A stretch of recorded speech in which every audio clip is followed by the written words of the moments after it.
Hetal college campus में बैठी थी। जब उसके क्लास पूरे हुए तो वह अपनी सहेली के साथ बातें कर रही थी। उसे रास्ते में जाते समय गायत्री दिखी। गायत्री को आवाज़ दी, गायत्री इधर आओ। हेतल की आवाज़ सुनते ही गायत्री हेतल के पास गई। दोनों बातें करने लगी। बातचीत के दौरान अचानक हेतल को याद आया कि उसने सुना है कि सुमन ने आत्महत्या कर ली है। इस बारे में गायत्री से जानना चाहा। सुमन, हेतल और गायत्री दोनों की यह बचपन की सहेली थी। गायत्री और सुमन दोनों एक दूसरे की पड़ोसी थी। हेतल दूसरे गांव में रहती थी। भले ही सुमन की 3 बार शादी की गई, लेकिन उसने आत्महत्या की क्यों? ऐसा सवाल हेतल के मन में आया। दरअसल वह अपनी प्यारी सहेली की आत्महत्या से बेहद दुखी थी। सुमन 9वीं कक्षा में थी, तभी उसकी पहली शादी हुई थी। सुमन देखने में बहुत सुंदर थी। वह होशियार, शालीन और भविष्य के सपनों में रंगने वाली लड़की थी। उसने अपने जीवन में कई सपनों को चित्रित किया था, पर घर के लोगों ने उसकी जबरदस्ती से शादी कर। हेतल के पास इतने सारे सवाल थे कि वह नहीं जानती थी कि गायत्री से कैसे पूछे, लेकिन हर बात की सच्चाई जानना चाहती थी। और आखिर मैं गायत्री से पूछा कि सुमन ने आत्महत्या क्यों की। एक क्षण के लिए गायत्री चुप हो गई। जल्दी से उसके मुंह से शब्द नहीं निकल रहे थे। उसने गहरी सांस ली और बोलना शुरू किया। 3 साल पहले सुमन की शादी अबीर नाम के शख्स से हुई थी। वास्तव में उसकी बहुत अच्छी गृहस्थी चल रही थी।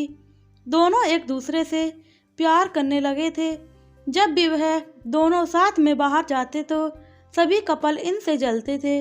अबीर और उसके परिवार के सभी सदस्य अच्छे स्वभाव के थे। जैसा उसने सपनों में जोड़ीदार सोचा था, वैसा ही उसे अपना पार्टनर मिला था। उसके घर की स्थिति मध्यम थी।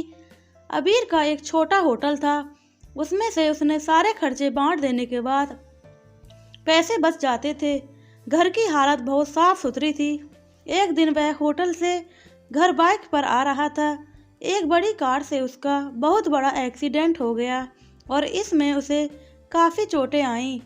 हादसे के बाद उसे अस्पताल ले जाया गया, लेकिन सिर में गंभीर चोट लगने के कारण इलाज के दौरान उसकी मौत हो गई। सुमन को बहुत दुख हुआ, लेकिन उसके ससुराल वालों को गलतफहमी थी कि अबीर की दुर्घटना सुमन की वजह से हुई है। वह अपशगुनी है, ऐसा उनको लगता था। उनमें से कोई भी उसे समझने नहीं पाया। अबीर के जाने के बाद कुछ दिनों के भीतर ही सुमन को घर से निकाल दिया गया। उसे घर से बाहर निकालने के बाद वह मायके गई और कुछ दिन मायके में ही रही, लेकिन आसपास पड़ोसियों में चर्चा हो गई तो उसके माता पिता फिर से उसके लिए रिश्ता ढूंढने लग गए। जब वह बाहर निकलती थी तो लोग हमेशा उसे ताने मारते थे। इस वजह से सभी बहुत परेशान हुए। ऐसे में उन्होंने जल्दी जल्दी में अमोल से शादी करा दी। अमोल बहुत बुरा आदमी था। दारू पीता, कुछ काम धंधा नहीं करता, चोरी करता, मारपीट करता। उसका रोजाना का यही काम था। इस सब से सुमन को बहुत दुख होता था, पर वह कुछ नहीं कर सकती थी। एक बार एक रात को वह देर से घर आया और जल्दी जल्दी में घर में कुछ ढूंढने लगा। सुमन ने उसे पूछा, पर उसने कुछ भी नहीं बोला। उसे जो चीज़ चाहिए थी वह उसे मिली नहीं। इस वजह से वह वहाँ से बाहर चला गया। सुमन रात भर उसकी राह देखती रही, पर वह आया ही नहीं। दूसरे दिन पुलिस को उसका मृतदेह रास्ते के किनारे पड़ा मिला। उसका चाकू से किसी ने खून किया था।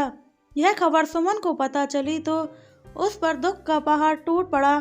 कुछ दिनों तक वह अपनी ससुराल में रही, लेकिन बाद में ससुराल वालों ने उसे प्रताड़ित करना शुरू कर दिया। इस वजह से सुमन वापस मायके आ गई। घर आकर कुछ दिन ऐसे ही बीत गए। हर दिन आ रहा था और जा रहा था, लेकिन सुमन की स्थिति वही थी। उसकी तरफ देखा नहीं जा रहा था। उसका परिवार उसकी स्थिति को सहन नहीं कर सके, इसलिए उन्होंने उसकी वापस शादी करने का फैसला किया। उसके लिए रिश्ता ढूंढने लगे। उसके रिश्तेदारों में गौतम नाम का लड़का था। उसकी पहले से ही एक बार शादी हो चुकी थी। और गौतम से सुमन की शादी करवा दी।